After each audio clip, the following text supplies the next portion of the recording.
Decision 98 continues. From Washington, D.C., here again is Tom Brokaw.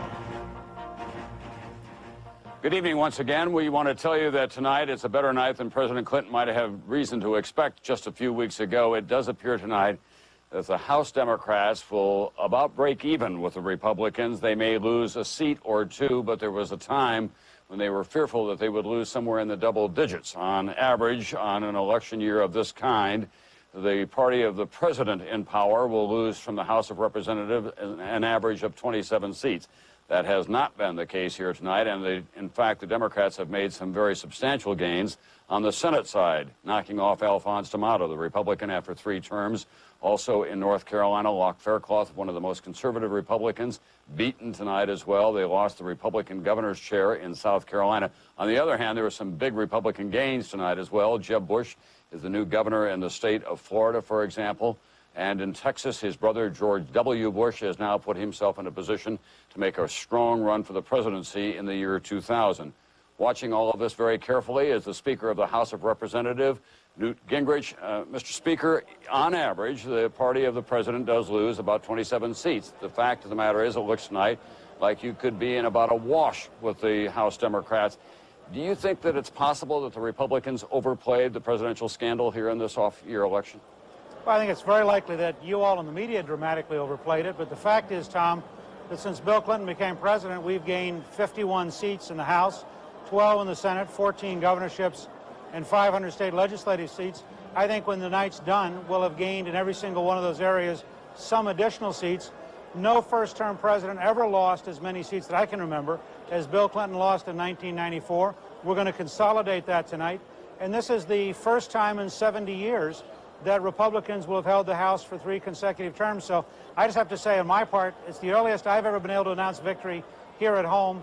And as the next Speaker of the House, I feel pretty good.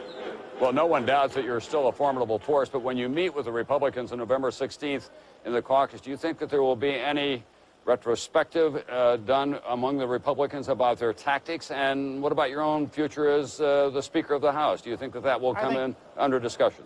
I think the big message of this election is that every governor who cut taxes did very, very well. I think we should go back to Washington and in January focus first on saving Social Security and then on cutting taxes and have a tax cut for economic growth. But the fact is, every single Republican governor who is doing well tonight is a governor who cut taxes, who modernized government. That's our message. That's what makes us different from Democrats. And I think we have to go back and work on that message, which, as you know, Tom, the House Republicans did this year when they passed an $80 billion tax cut that unfortunately didn't get through the Senate. Mr. Speaker, with all due respect, a number of those Republican candidates for governor told me that they were running away from the strong ideological message of the congressional Republicans. My final question, I guess, tonight is, do you think it will be necessary to put some kind of limits on the impeachment proceedings, which are also on your agenda? Let me go back to, you all are fascinated and fixated on impeachment. I want to save Social Security, I want to cut taxes, and I want the Congress, Democrat and Republican, to do their constitutional duty in enforcing the law and not be moved by either polls or by talk shows. All right, thank you very much. Speaker Newt Gingrich, congratulations on your own re-election tonight as well. Well, not much talk about impeachment there from the Speaker of the House of Representatives, talking about a lot of those issues that the governors who were Republicans and were successful out there in the states were talking about. And what our voters told us tonight, they want Congress to focus on Social Security, education, health care. But the Speaker does have to deal with impeachment, Tom. His party is very, very divided. Some people want aggressive hearings. Some people want it to go away. He is the man now who has to make the decision. What do the House Republicans do about impeachment this year? All right. Here's a big loss for the Republicans. They did have some substantial gains tonight as well, but this was a big loss in the state of New York. They poured a lot of money and resources into this. What, about $30 million, I think, spent on this race, about $15 million between a piece by these two candidates. Alphonse D'Amato, who is the often called Senator Pothole for his constituent services, 3 terms as the Republican, defeated by Charles Schumer, a well-known Brooklyn congressman who is a well-known liberal in New York, and they had a very aggressive race indeed. As you can see, Charles Schumer is the winner in New York tonight, and NBC's Matt Lauer is at the Schumer headquarters. Matt? Thanks very much. Chuck Schumer hasn't entered the room yet. We expect him to do that very shortly. I don't know whether you should call this a war or a street fight, but this got real nasty real early. Of course, Al D'Amato, the chairman of the Senate Banking Committee, he was the man who headed up the hearings, the Senate hearings into Whitewater. Some people, especially those at the White House, felt that he was particularly hard on Hillary Clinton. In response to that, maybe as payback for that, the president, the first lady, the vice president all campaigned vigorously for Chuck Schumer, and apparently that worked. Chuck Schumer has unseated Alphonse D'Amato after 3 terms in the Senate. A little information from the exit polling that might shed some light on the outcome. We've been hearing an awful lot in the last 10 months about honesty. On the subject of honesty, we asked people as they left the polls, do you think Alphonse D'Amato is honest? 30% said yes, he's honest. 62% said no. Those numbers couldn't have helped Alphonse D'Amato. Chuck Schumer has won this race. Tom? Thank you very much, Matt Lauer. Between the two of them, they spent about $30 million in New York alone. This was a new record and shameful in the eyes of a lot of people. $1 billion spent on electoral politics in America in an off year, 1998, for congressional elections. We want to share with you now the results in some other key Senate races around the country. Locke Faircloth, one of the most conservative Republicans in that chamber, a great friend of Jesse Helms, defeated in his bid for a second term tonight by John Edwards, a political newcomer in South Carolina. Fritz Hollings, the old lion of South Carolina Democratic Party politics, going back for a 5th term. A very strong race down there as well. In Georgia, Republican Paul Coverdale, a good friend of Newt Gingrich's, he has been reelected in Georgia, a Republican from the state of Georgia. Some races that are still too close to call. Paul Fitzgerald giving a very strong challenge to incumbent Carol Moseley Brown. She was thought to be the most imperiled of the Democratic incumbents. In Kentucky, a crackerjack of a race for the seat held by Wendell Ford, the Democrat, Jim Bunning and Scott Baszler, 2 well-known athletes, Bunning a Hall of Fame baseball player and Baszler a basketball player in a dead heat. Russ Feingold getting a very strong challenge from Mark Newman out in Wisconsin. Feingold, a Democrat, limited his spending and contributions. As a matter of principle, he's been one of the leading advocates of campaign finance reform, and it may have cost him in the end. Let's go to NBC's Maria Shriver now in California, who's been keeping track of some fascinating governor's races around the country. And Maria, I think that it's fair to say that we may see some presidential candidates coming out of those state houses just 2 years from now. That's for sure, and I'm sure that I'll give you and Tim a lot to talk about. But let's talk a minute. The Democrats now have something to smile about when we talk about governorships. They have won 3 hotly contested governorships this evening. There you see it up there, South Carolina, where Jim Hodges defeated incumbent Republican Governor David Beasley. A second conservative incumbent governor, Fob James, also goes down in Alabama, defeated by Lieutenant Governor Don Siegelman. And the Georgia governor's mansion stays in Democratic hands, where it's been since Reconstruction, with the victory of Roy Barnes over Guy Milner. But in 2 southern states, no surprises and good news for the Bushes, who took both Florida and Texas. That was expected. There you see Jeb Bush just a few minutes ago hugging his proud parents. You recognize them, George and Barbara Bush, back in the political arena. They are 2 proud parents this evening. Also, we want to take a look at, you see there, George Bush, who, as expected, won in Texas. In New York, as expected, once again, goes to incumbent Republican Governor George Pataki. Wisconsin stays with its Republican incumbent governor, self-described father of welfare reform, Tommy Thompson.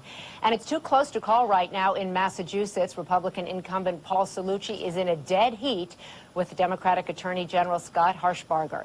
And in an unbelievable development in a 3-way race in Minnesota, take a look at this. Vice President Hubert Humphrey's son, Hubert Humphrey III, may tonight lose the race, and his dreams of becoming governor hurt by the surprisingly strong showing of Reform Party candidate Jesse the Body Ventura. And politics always is up for surprises. And looking out towards the west, where polls are still open, Democrats are crossing their fingers tonight for the biggest prize of the evening, California. Lieutenant Governor Gray Davis is hoping to become the first Democratic governor of this state in 16 years. And we want to emphasize once again that polls are open, so we can't call that. Back to you, Tom. Thanks very much, Maria Shriver. I think that we have a late call on the race for governor in Iowa. A surprise here as well. That state house has been held by Terry Branstad, a Republican, for 16 years. It was widely believed that Jim Lightfoot, a congressman, would win as governor, but we are projecting tonight that Tom Vilsack will become the new governor of Iowa, a Democrat. A reminder, you can follow all of this on msnbc.com tonight as well. That's our website and our sister station, MSNBC. NBC's Katie Couric is in New York. She's been poring over those election exit polls all day long, finding out what voters voted, how, and why. Katie? Tom, that's right. We have more now on what voters were thinking today as they pulled the levers in voting booths around the country. 64% disapproved of the way the Republicans in Congress have handled the Lewinsky-Clinton matter, and 36% approved of the way it's been handled by the GOP. Only 40% of those we polled after they voted today think that the Congress should proceed with impeachment hearings. 60% think the matter of impeachment should be dropped. We asked voters just how much they think the United States Congress has accomplished in the last 2 years. 18% said more than usual, 37% said less than usual, and 45% said about the same as usual. Later in the evening, we'll be able to tell you more about just who voted today. Tom, back to you. Thanks very much, Katie Couric. Well, Tim, we have another governor's race to call. In the state of Massachusetts, the Republicans have now gotten a bit of a hold on the state house there. Paul Cellucci, who succeeded William Weld, who was the Republican governor, he has held off a very strong challenge from Scott Harshbarger, who was the Democratic Attorney General in the state of Massachusetts. Ironic that the Republicans win the governorships in Massachusetts and Connecticut, New York, Pennsylvania, Michigan, Wisconsin, and lose them down south. Tom, the only thing we can point to tonight is who turned out. And there are indications that a strong turnout of African Americans gave the Democratic Party a real boost. We won't be able to quantify that for some time, but just based on who we're talking to and looking at, it could have been an extraordinary development in the Southern Democratic Party. Well, the other thing that you can say about American politics after a night like this is that all the fault lines have been scrambled. There are no clear lines left in the Democratic or in the Republican Party as you look across the political landscape at the federal and the state house level. We'll have more on all of this tonight, continuing on Decision 98 on this NBC station.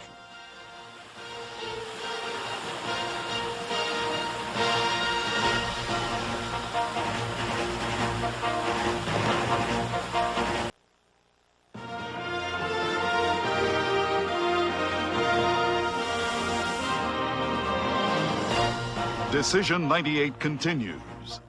Once again from Washington, D.C., here is Tom Brokaw. Good evening once again, and the numbers have been scrambled in your nation's capital as a result of your votes tonight. The Republicans are still in control of Congress, but they didn't pick up the kinds of seats that they expected to. And as a result, we could be in for a kind of a stalemate for the next 2 years. We want to show you now what's been going on in the U.S. Senate at this hour. If this pattern holds, the Democrats will actually pick up 2 seats in the U.S. Senate. The conventional wisdom was that the Republicans would pick up probably 4 or 5. That could eventually happen before the night is out. But right now, it does appear that the Democrats could pick up 2 seats before the night is out. The margin was 55-45 going into tonight. 34 seats were at stake. Here are the races that are still too close to call. A third of the precincts have been counted in Illinois, and as you can see, we cannot make a projection in that race. Carol Moseley Brown is the Democratic incumbent. She was the most imperiled of all the Democratic incumbents, but she's made a strong comeback in the past couple of weeks or so against Paul Fitzgerald, her Republican challenger. In Kentucky, a fascinating race down there. Jim Bunning is a Hall of Fame baseball player, the Republican. Congressman Scotty Baszler was a captain of the Kentucky basketball team under Adolph Rupp, and he and Mr. Bunning have been locked in a very bitter race down there all campaign long. In Wisconsin, Russell Feingold is the Democratic incumbent. Strong challenge from Mark Newman. Feingold tried to limit his campaign spending. He's been one of the leading advocates of campaign finance reform. About a fifth of the precincts have been counted so far. Feingold a lead now of those votes that have been counted, but we cannot make any kind of a projection at this hour. Nonetheless, it's been an unexpectedly good night for the Democrats. It probably brings a smile to the face of this man. He's Senate Democratic leader Tom Daschle of South Dakota, who had his own re-election tonight. Widely expected to do very well out there. Mr. Daschle, what would be the first order of business when you come back to Washington? Well, the first order of business is to continue to strengthen this economy, Tom, to do all that we can to help working families. We had the agenda last year, and I think that's really what made the difference. People understood what our agenda was all about, and we're going to go right back to work and do it again next year. But the fact of the matter is the President of the United States has not been healed as a result of today. Don't you think that we'll probably have a political stalemate as both parties now try to jockey for position for the year 2000 with neither one of them with an overwhelming advantage?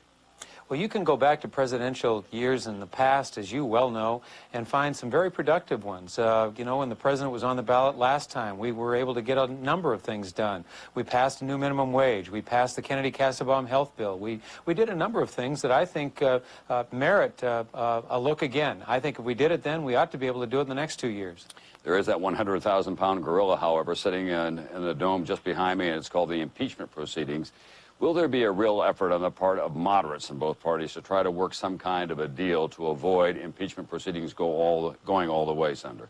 I think it's a little too early to tell. We obviously don't know what the House intends to do, and we do know that I think they'll, as a result of all of this, there'll probably even be greater pressure on them to expedite whatever decisions they'll make and make their decisions sometime in the not-too-distant future. Beyond that, Tom, I think it's very hard to come to any conclusions about how this is going to play out. Senator Daschle, thank you very much, and congratulations on your victory tonight. Thank you very much. All right. Tim, what about the possibilities that just not much will get done in the next 2 years because the Republicans are going to kind of dig in, getting ready for the year 2000. They're going to be recalibrating what their political strategy is. The Democrats don't have enough to push them around, really. And the president is down there still in a wounded position. He has to get this impeachment process behind him, Tom. And you can hear in Senator Daschle's voice and Congressman Gebhardt, and I think Speaker Gingrich, there is a willingness to try to get this thing resolved. Going into tonight, the Democrats were petrified. There would be 60 Republican senators, meaning the Democrats couldn't filibuster, and only 7 short of an impeachment vote to, in fact, take the president out of the Oval Office. Now that threat has subsided dramatically. If the president can put the impeachment process behind him, take a censure perhaps, then he has one issue he can bring both parties together on, Social Security, and say that the country has told us to fix this. Let's come together. I think there's a unique opportunity in '99 to give that a try. Politics is always about survival. The fact is, these Republicans on Capitol Hill who had such strong ideological beliefs and really went after the president, money marbles and chalk, they're going to get a big message tonight from the country, I would think. Nothing concentrates the mind like the prospect of hanging. And the people have said, deal with health care, education, and Social Security. And there are viable Republican alternatives to the president's plan on all those issues if they articulate them. If you're watching for signs, you heard him from Newt Gingrich tonight, who's already talking about those Republican governors. And speaking of governors, NBC's Maria Shriver in California has been keeping track of those races around the country. Maria? Trying to. Thanks, Tom. Well, just to recap for everybody, the 36 governors' races that we are watching tonight, 24 were held by Republicans, but there have been some big disappointments tonight for the GOP. They have lost 3 governorships, Alabama, Iowa, and South Carolina. But the good news for them, they kept Massachusetts and Ohio and picked up Florida, where Jeb Bush won on his second bid to be the governor of that state. His brother George W. Bush, of course, coasted to victory in Texas over Gary Morrow. There you see it. Other Republican wins in New York, Michigan, and Wisconsin, all in Republican hands tonight. And in Minnesota, still locked in an amazing tight 3-way battle. There you see Jesse Ventura, Hubert Humphrey III, and Norm Coleman. This is an incredible race. The Reform candidate Jesse Ventura, we remember that state gave Ross Perot about 24% in the last presidential election. In California, the polls are still open, but Lieutenant Governor Gray Davis hopes to win that governor's mansion here for the Democrats for the first time in 16 years. Now back to you, Tom. Thank you very much, Maria Shriver. Someone else who's in California tonight watching all of this with extra attention is the former Vice President of the United States, Dan Quayle, who, with his wife, Marilyn, I think he traveled to 35 states altogether. Mr. Vice President, a lot of people are going to be saying tonight and tomorrow the Republicans probably overplayed the scandal hand here. Do you agree with that assessment? No, I do not agree with that assessment. I do believe that the Republicans should have been far more forceful and articulate in getting our agenda before the American people. We have a very progressive agenda. It's an agenda that requires tax cuts, especially for the middle class, education savings accounts so they can save for the tuition payments, tutoring, whatnot, banning partial birth abortion, missile defense system. These are our issues. And unfortunately, when you don't have your issues out front, and the only issue that seemed to be talked about by some was whether the government was going to shut down or not, that was a mistake. Get our agenda out there. We have a good one. Those that did get the agenda out were very successful. Mr. Vice President, do you think that there ought to be some kind of middle way in the impeachment proceedings, some kind of an agreement, maybe over censure or a limit on the hearings at least? They may be able to limit the hearings. No, I am absolutely opposed to censure, and I'll tell you why. There's nothing in the Constitution for it. It will be somewhat unprecedented. What I am for is to vote on impeachment. This is not a difficult case. Is perjury an impeachable offense? Just vote on it.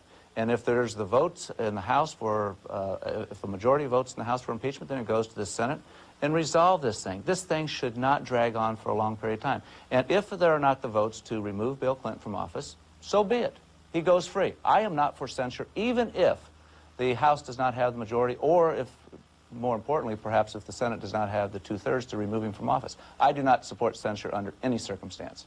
All right, thank you very much, Mr. Vice President. I know that we'll be seeing a lot more of you in the next couple of years. I've been saying, I think Paul Fitzgerald, it's Peter Fitzgerald who's making such a strong challenge to Carol Moseley Brown in Illinois. Now let's go to NBC's Katie Couric, who's in New York, and she's been looking at those exit interviews with the voters as they came out of the polls today to find out what's on their minds. Katie? That's right, Tom. You know, as voters left the voting booth today, we asked them to look ahead to the presidential race in the year 2000. 45% said that they would support Democratic Vice President Al Gore. 55% said they favor the Republican governor of Texas, George W. Bush. And we'll be back with more exit poll information, Tom, in just a few minutes. All right, thank you very much, Katie Couric. Someone who has been kind of a poet, philosopher, minister, if you will, to the Republican Party during the course of this scandal is William Bennett, who's the keeper of the moral flame for the Republicans and for the country in many ways. Mr. Bennett, are you surprised that there's not more outrage expressed politically about the President of the United States in these election returns as we're seeing them so far? No, God help us if I'm the moral flame. No, I'm not. In September, I wrote a book called The Death of Outrage, so I'm not surprised what we're seeing tonight. But let me not spin you. This is a good night. I'm a Republican, as you know. This is a good night for Democrats. Republicans need to realize a couple things. You can't beat something with nothing. You have to have an agenda. In this town, you're either on offense or on defense. If you're not on offense, you're on defense, and tonight they're on defense because they didn't make a case. I don't think those ads about Bill Clinton were particularly strong. I think they shouldn't have talked about people, about Clinton lying, not telling the truth. They should have talked about perjury and lying to the grand jury. Bill Clinton is one heck of a politician, one of the best we've ever seen. But his honor is in no better shape tonight than it was yesterday. But from a political point of view, has he escaped the trap tonight of impeachment? I don't think so. For people who lose their nerve or lose their conviction or principle because of the vote, well, too bad for them anyway. They could be in either party. You've got to do the right thing if you're in the Congress. You made a point earlier, which I think is very good, which is the country is scrambled now. It's not a good thing for the country to be liberal and Democrat in the North, conservative and Republican in the South. The fact that you have Republican governors in Connecticut, New York, Pennsylvania, Massachusetts, for Pete's sakes, and Democrats taking those houses in the South complicates the map. But that's okay. It's a complicated country, and we should think of it in that way. Thank you very much, Bill Bennett. Thank you. Who, for those of you who don't know, is the brother of Bob Bennett, who has represented the President of the United States in the Paula Jones case. We have a projected winner, Tim, in Nebraska. No big surprise here. Mike Johans, the Republican, will have the state house there. Another scrambled state. Bob Kerrey is the former governor and the senator from there. We'll probably see him in the year 2000. They found a way, kind of the middle way. We'll be hearing a lot more about that, I think, in American politics in the next couple of years especially. And, Tom, we should note Republicans will still control about 60% of the governorships in the country, which is a very important number. California, we wait with bated breath, because if the Democrats take the governorship in California, they're in charge of redistricting. So all the congressmen in the year 2000, they'll draw up those districts that can help the Democrats in the House. And lest you not forget, in the year 2000, California moves way up in the presidential primary calendar. We'll be back with more on Decision 98 right after this.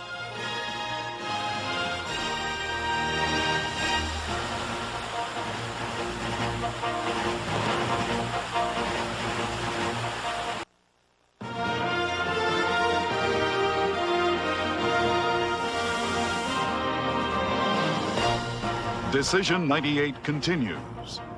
From Washington, D.C., here again is Tom Brokaw.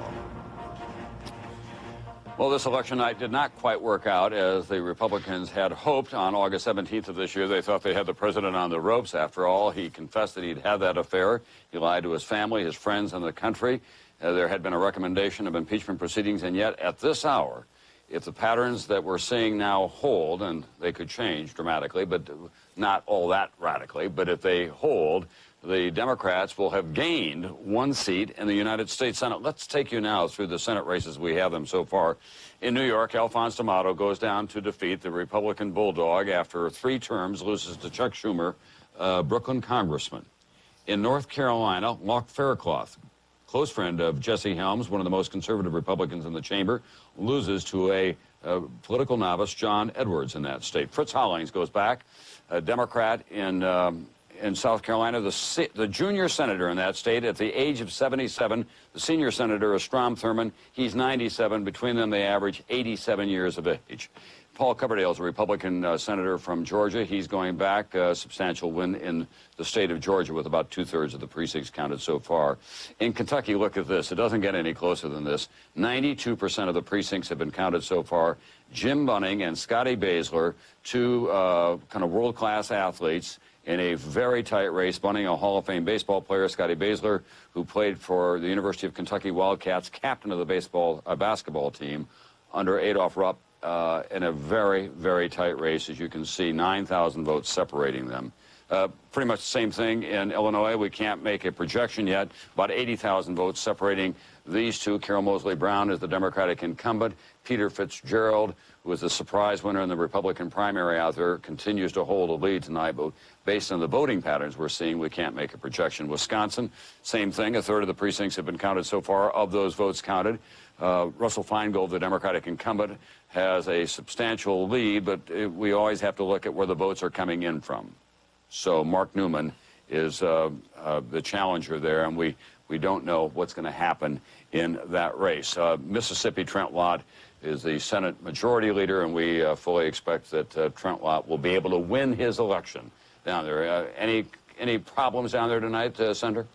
Well, we're still looking forward to some victories tonight. We believe that we will win Illinois, and that will be an upset of a Democrat incumbent. We feel very good about the Kentucky race. We think we're very competitive in Wisconsin and in Nevada. So we think we still have the prospects for not only holding our majority, but building on it. We'd like to have even more. But any time that you have the majority of one party in control of the Senate, the House, well over 60% of the governors and the majority of the state legislatures, you have an opportunity to advance an agenda. And we've got one we're going to be pushing, and it's tax relief for working Americans, controlling government spending. We do have a surplus for the first time since 1969, and we're going to continue to work toward more local control of education and of housing and of people's lives rather than running it from Washington. I think the people support that. But, Senator, aren't you disappointed that you're not going to be able to get to 60 votes, which is what you needed to hold off any Democratic filibusters? Well, it certainly would make my job easier if you have Ted Kennedy that is filibustering an issue. For example, national missile defense, where we're trying to guarantee the American people that they have a missile defense against an accidentally launched or rogue-launched missile. We don't have that now. And yet we got 59 votes to cut off the filibuster last year. We lost by 1 vote. Yes, I'd like to have that 60th vote as a Republican. But in that case, we even had some Democrats voting with us. We still couldn't cut off the filibuster. So that's a goal I aspire to. And every majority leader would like to have 60 votes, and we'll keep working for that in the future. As you know, the Republican candidates for governor who were successful tonight ran away from the presidential scandal and concentrated on more pragmatic and practical solutions to everyday problems out there. Do you think congressional Republicans need to learn something from their brethren in the state houses? Well, as a matter of fact, I think that was true with the Senate races, too. And that's where I focused most of my efforts. I went into a lot of states around the country. I found that they were campaigning on issues like tax relief and growth in the economy. I found that they were focused on local issues. In many cases, it was just the personalities of the candidates were very much involved and at stake. I think that was the case in New York. I don't think that the president's problems, or impeachment, if you will, was a driving force in very many elections. I don't think that this election is going to affect what we do about that one way or the other either. We have a constitutional process that we have to deal with. The House will take up the facts. They will make a determination whether or not there's an impeachable offense. If they do in the House, the Senate will act on it. It's not going to be controlled by some people's desires or an election. We have a job to do, and we'll do that. But it was not a driving thing in this year's election, I don't believe. And if it had have been, maybe the election would have turned out even more to the Republicans' advantage. Senator Trent Lott, thank you very much. You'll be coming back, still the Senate Majority Leader. They had a pretty comfortable margin going in. But it's pretty clear that what we're hearing, especially from these congressional Republican leaders, that they do want to get on to tax relief and Social Security and some of the other issues that the country seems to be sending a signal about. Absolutely, Tom. And the Republicans did put advertisements on television in key states over the last week trying to drive home the issue of the president's character. And it did not work. And sometimes it's difficult to acknowledge that.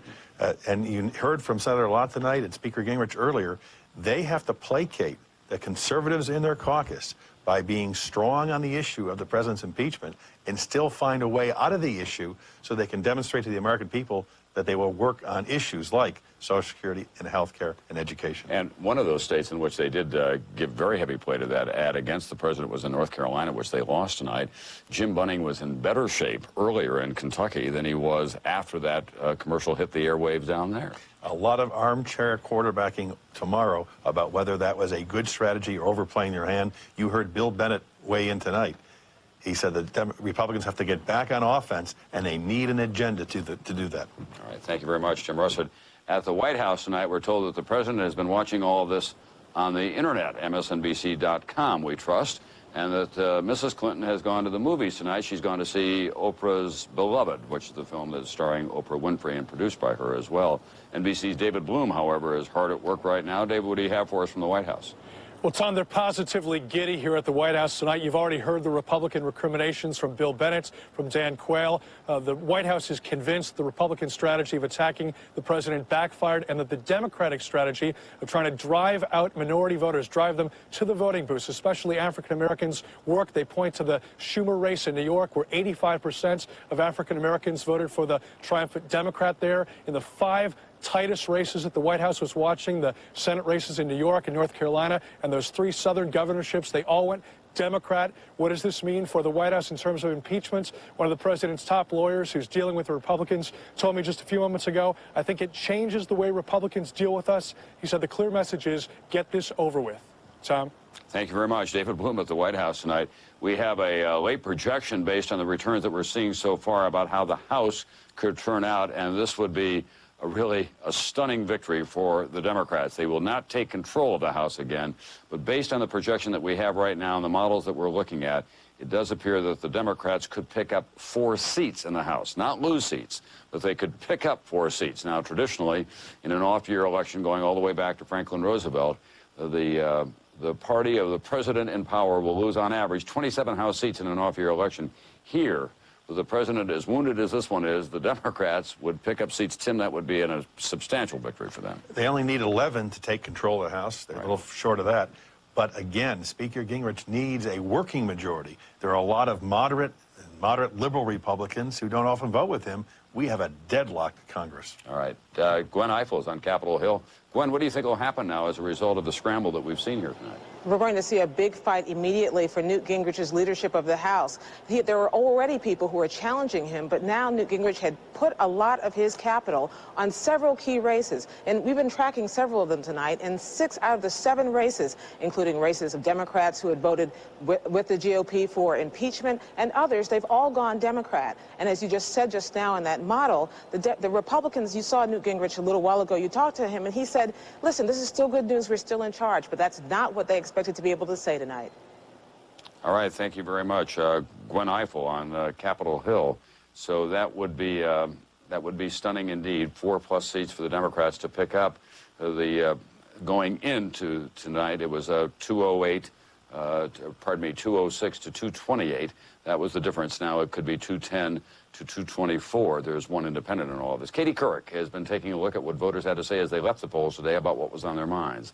Katie? Tom, you've been talking a lot tonight how politicians have used this issue. We look now at how voters today feel about the president's involvement with Monica Lewinsky and what should happen now. When we asked voters how much the Clinton-Lewinsky matter hurt the president's ability to lead the country effectively, 64% said somewhat or a great deal.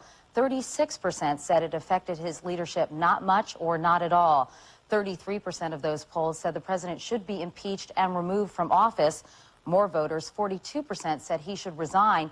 58% said he should not resign.